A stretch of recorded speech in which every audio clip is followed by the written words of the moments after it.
एक बार फिर भाग 6। शेखर प्रिया के घर आता है और उसे कहता है कि उसे फोन पर अनब्लॉक कर दे, नहीं तो वह उससे रोज मिलने आएगा। अब आगे। वो टहलने के बाद अंदर आकर बेडरूम में लेट गई। फोन बजा तो शेखर का ही फोन था। उसने नहीं उठाया। जब दूसरी कॉल आई तो उसने उठा लिया। हेलो, अच्छा लगा जानकर कि तुम मेरे फोन का वेट कर रही थी, उसने हंसते हुए कहा। वो चुप रही। देखो, ये चुप्पी मुझे नाकाबिले बर्दाश्त है। लगता है कल तुमसे रूबरू होना पड़ेगा। बोलिए, मैं सुन रही हूँ। अच्छा, सच्ची सुन रही हो? वो जोर से हंस दिया। तो फिर मेरी हार्ट बीट सुनो।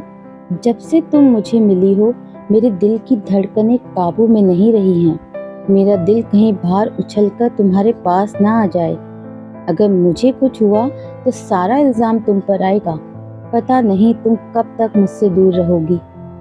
जानती हो, तुम रोज मेरे सपनों में आती हो और मुझसे कहती हो कि मुझसे मिलने कब आओगे। तभी तो मैं आज आया था।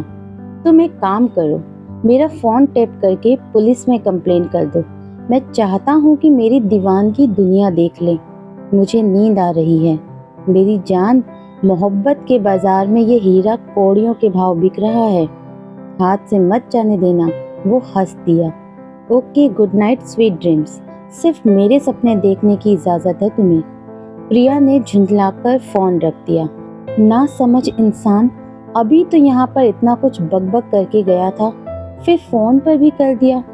कहता है मेरा फोन टैप करके पुलिस में दे दो और मेरे साथ तुम भी बदनाम हो जाओ। तुम्हारे पोस्टर भी सारे शहर में चस्पा हो जाएं।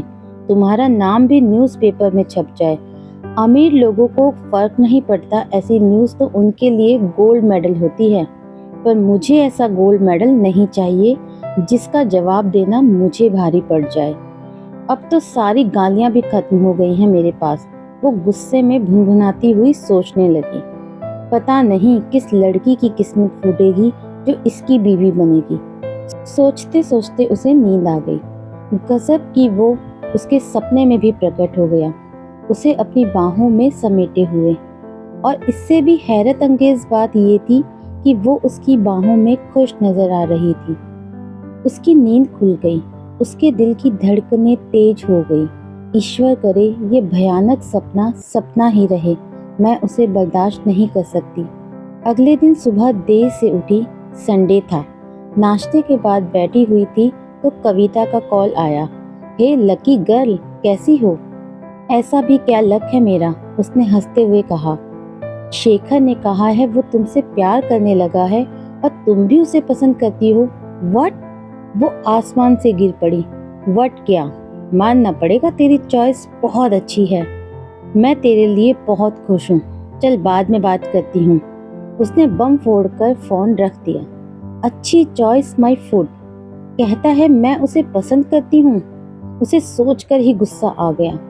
अभी मिल जाए तो मुंह नोच लूंगी। इतने में मालती आई। मैम साहब, दिन में क्या बनाऊं? कुछ नहीं मालती, मैं बाहर जा रही हूँ, शायद शाम तक लौटूंगी। तुम खा लेना, किचन समेटकर घर चली जाना। वो बिस्तर पर औंधे मुंह लेट गई। आज उसे बहुत बोरियत महसूस हो रही थी। बोरियत दूर करने के लिए उसने शॉपिंग करने का फैसला किया। वॉकिंग करके जाऊंगी, बहुत दिनों से वॉकिंग नहीं की है। शॉपिंग तो नामात्र की ही होगी, बस पैदल चलना हो जाएगा। आज मौसम बहुत खुशगवार है, अच्छी धूप है। तैयार होकर वो मार्केट के लिए निकल गई। सड़क के किनारे देवदार के ऊंचे ऊंचे पेड़ बहुत खूबसूरत लग रहे थे। बारिश के बाद सड़कें धुली हुई महसूस हो रही थी। आज हवा में अजीब सा ताजापन था। उसने एक गहरी सांस खींचकर फेफड़ों में भर ली। घर से बाहर निकलकर उसे अच्छा महसूस हो रहा था। ये मेरा अपना शहर है। आंखें बंद करके सड़क के किनारे अकेले में एक पेड़ से टेक लगाकर खड़ी हो गई। वो चुपचाप प्रकृति को महसूस कर रही थी। सच में जिंदगी इन पेड़ों के बिना कुछ भी नहीं है। कितना खूबसूरत है सब कुछ। वो अपनी पिछली जिंदगी के बारे में सोचने लगी। अभय एक बार फिर उसे याद आ गया था, जो उसके दिलो दिमाग में कड़वाहट घोल गया। क्या सब लोग ऐसे ही होते हैं? क्या प्यार का कोई मोल नहीं होता? सब भावनाओं से खेलते हैं। जिसे कभी मैं प्यार करती थी, वो मेरी इज्जत से खेलना चाहता था। वो तो भगवान ने मुझे बचा लिया। और दूसरा, छी, उसे ना तो खुद शर्म है, ना किसी की परवाह। और ऊपर से सबसे झूठी बात, उसे 4 दिन में मुझसे प्यार हो गया है। वो तो कुछ दिन साथ घूमकर छोड़ने वालों में से एक है। दुख से उसकी आंखें भर आई। मैं भी कहाँ उसके बारे में सोचने लगी। कौन सा मैं उसे प्यार करती हूँ? उसके 1000 झूठ, झूठा कहीं का। चल प्रिया, तू अपने लिए अकेले ही काफी है। किसी से कोई उम्मीद मत करना। उसके दिमाग पर एक बोझ सा हो गया था। भारी कदमों से चलते चलते उसका मन उदास हो गया। जिंदगी अजीब सी हो गई है। ऑफिस से घर, घर से ऑफिस, घर में रहकर भी क्या करूं? शाम गहराने लगी थी। थोड़ी बहुत शॉपिंग जो उसने की थी, उसके बैग्स उसके हाथों में थे। ठंड भी बढ़ गई थी। पहले सोचा कि रिक्शा कर लूं, पर फिर वो जल्दी जल्दी चलने लगी, जिससे जल्दी से घर पहुंच जाए। अपने ध्यान में खोई हुई वो चली जा रही थी कि बगल में एक गाड़ी आकर रुकी। अंधेरा हो रहा है, शेखर ही था। चलो घर छोड़ देता हूँ। वो उसे अनसुना करके चलने लगी। एक तो पहले ही उसका मन उदास और खिन्न था, ऊपर से उसने अपनी उपस्थिति दर्ज कराकर उसका पारा हाई कर दिया। शेखर ने गाड़ी एक तरफ लगाई और उसके साथ चलने लगा।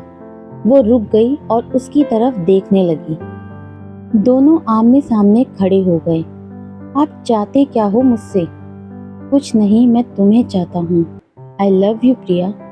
जीतने के लिए आप कुछ भी कर सकते हैं, चाहे किसी को कितनी भी तकलीफ क्यों ना हो। जब से मेरी जिंदगी में आए हैं, मेरी जिंदगी जहन्नुम बनाकर रख दी है। वो जोर से रो पड़ी। आपका प्यार एक तरफा है, वैसे ये प्यार है ही नहीं, एक मजाक है मेरे साथ। अगर ऐसा ही चलता रहा तो मैं अपने आप को कुछ कर लूंगी। बड़ी मुश्किल से मेरी जिंदगी पटरी पर लौटी है। दोबारा अगर कुछ भी हुआ तो मैं संभल नहीं पाऊंगी। उसकी हिचकियां बंध गईं। शेखर पहली बार चुप था। वो उसे रोते हुए देख रहा था। जिंदगी में कुछ भी परफेक्ट नहीं होता, बनाना पड़ता है। मुझ में जो भी कमी है वो तुम ठीक कर सकती हो ना?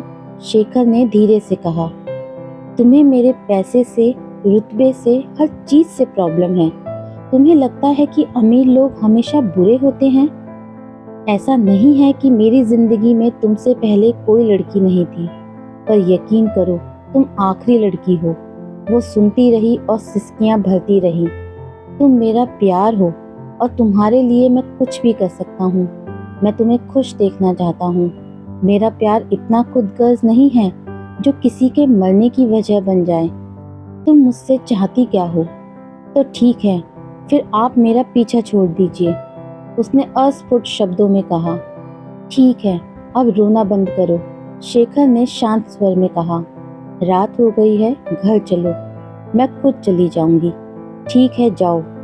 वो चलने लगी। शेखर उसके साथ नहीं, पर उससे कुछ कदम पीछे चल रहा था, चुपचाप, बिना बोले। वो घर पहुंच गई। उसने गेट खोला, अंदर गई, पीछे मुड़कर देखा। शेखर गेट के बाहर खड़ा था, बिल्कुल खामोश। अब की दफा वो अंदर नहीं आया, वहीं से मुड़ गया। पहली बार प्रिया ने उसके चेहरे पर खामोशी देखी थी। एक अजीब सा भाव उसके चेहरे पर महसूस किया था। वह अंदर आई। उसके भीतर भी कुछ सूना हो गया था। कुछ देर चुपचाप सोफे पर बैठ गई। सोचती रही कि आज मैंने सब कुछ ठीक कर दिया है, पर शायद वो नहीं समझ रही थी कि प्यार उसके दरवाजे तक चलकर खुद आया था और उसने उसे वापस लौटा दिया था। आज उसका कुछ खाने का मन नहीं था। पानी पीकर चुपचाप लेट गई। चुपचाप लेटी रही। आज ना कोई फोन कॉल, ना कोई मैसेज, कुछ नहीं आया। काफी देर तक उसे नींद नहीं आई। सोई तो सुबह जब उठी, सबसे पहले फोन चेक किया। कुछ ऑफिस के मैसेज थे, वो उसने 2 बार चेक किया। फिर अपने आप से पूछा कि फोन में क्या ढूंढ रही हूँ। आज उसका मन किसी काम में नहीं लग रहा था। ऑफिस से छुट्टी लेकर घर पर ही रह गई। मालती घर का काम कर रही थी तो उसने पूछा, मैम साहब आपकी तबीयत तो ठीक है? हाँ क्यों, क्या हुआ? आप इतनी चुपचाप नहीं रहती हैं, इसलिए पूछा। वो चुपचाप सोफे पर लेट गई। सोचने लगी, सारा दिन शेखर के बारे में सोचने का काम खत्म हो गया। कल रात वो मेरे साथ होने के बावजूद भी मेरे साथ नहीं, मेरे पीछे था। इतना कुछ सुनाने के बाद भी वो मुझे घर तक छोड़कर गया, पर कल उसके चेहरे पर अजीब सी खामोशी थी। वो सचमुच ऐसे अच्छा नहीं लगता। उसने एक झटके में जो कुछ कहना था वो कह तो दिया था, पर शेखर ने उसके खाली जीवन में एक हलचल तो मचा ही दी थी। उसने एक हफ्ते तक छुट्टी बढ़वा दी। जिस शेखर ने उसके घर पर आ आकर उसे परेशान किया था, उसका कोई अता पता नहीं था। वो एक अजीब सी घुटन और कश्मकश में फंस गई थी। सोच रही थी कि वो भी अजीब नौटंकीबाज है। सोचता है कि मैं उसके पीछे जाऊंगी। कहता है कि प्यार करता है, तो जो प्यार करते हैं क्या वो ऐसे छोड़ देते हैं? पर मैंने ही तो कहा था, मैं उसके पीछे हरगिज नहीं जाऊंगी। आखिर मेरी भी कुछ सेल्फ रिस्पेक्ट है। उसके भाव फालतू में बढ़ जाएंगे। क्या पता मुझे गोल्ड डिगर समझ ले। उसके रुपए पैसे से मुझे कोई लेना देना नहीं है, पर वैसे इतना बुरा भी नहीं था बंदा। हफ्ता बीत गया।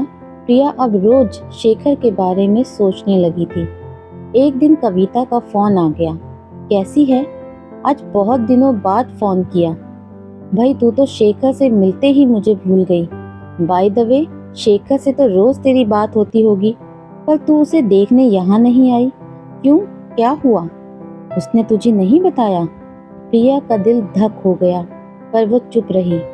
25 तारीख रात वापस लौटते हुए उसका एक्सीडेंट हुआ था। बाल बाल बचा। 25 तारीख तो उस दिन थी जिस दिन मैंने उससे झगड़ा किया था। वो गहरी सोच में डूब गई।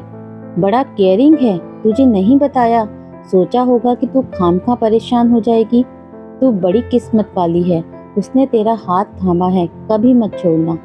जब वो अमेरिका से वापस आएगा उससे तुरंत शादी कर लेना। कहीं ऐसा ना हो वहां से किसी अंग्रेजी मैम को मेरी देवरानी बनाकर ले आए। लगाम खींच कर रखा कर उसकी। कविता हंसते हुए बोली, चल बाय। एक बार फिर उसके दिमाग में तूफान उमड़ पड़ा। वो अमेरिका चला गया। उस दिन मैंने ही उससे कहा था कि मेरा पीछा छोड़ दो। उसने फोन हाथ में ले लिया। प्यार न सही, पर उसे जानती तो हूँ, बात कर लूं उससे। सोचते हुए शेखर का नंबर मिला दिया। अब आगे प्रिया की लाइफ में क्या होगा? क्या वो शेखर से प्यार करने लगी है? इसको जानने के लिए अब इसके नेक्स्ट भाग का वेट कीजिए। दोस्तों, आप सबने इस कहानी को बहुत प्यार दिया है, उसके लिए मैं तहे दिल से आप लोगों का शुक्रिया अदा करती हूँ। लेकिन इसके साथ ही मैं माफ़ी भी मांगना चाहती हूँ कि मैं इस कहानी के पार्ट्स को जल्दी नहीं अपलोड कर पाती हूँ, क्योंकि मैं भी बहुत बिजी रहती हूँ। इस वजह से मुझे इतना टाइम नहीं मिल पाता, थोड़ा मुझे टाइम लग जाता है। मैं कोशिश करूँगी कि जल्दी से जल्दी इनके भागों को मैं ला सकूँ आप तक। आपको भाग 6 कैसा लगा मुझे कमेंट करके ज़रूर बताइएगा। अगर आपको ये वीडियो पसंद आई है तो इस वीडियो को लाइक और शेयर ज़रूर कर दीजिएगा।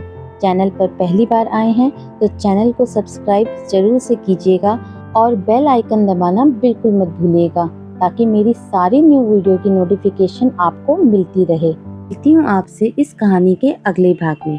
तब तक के लिए बाय बाय।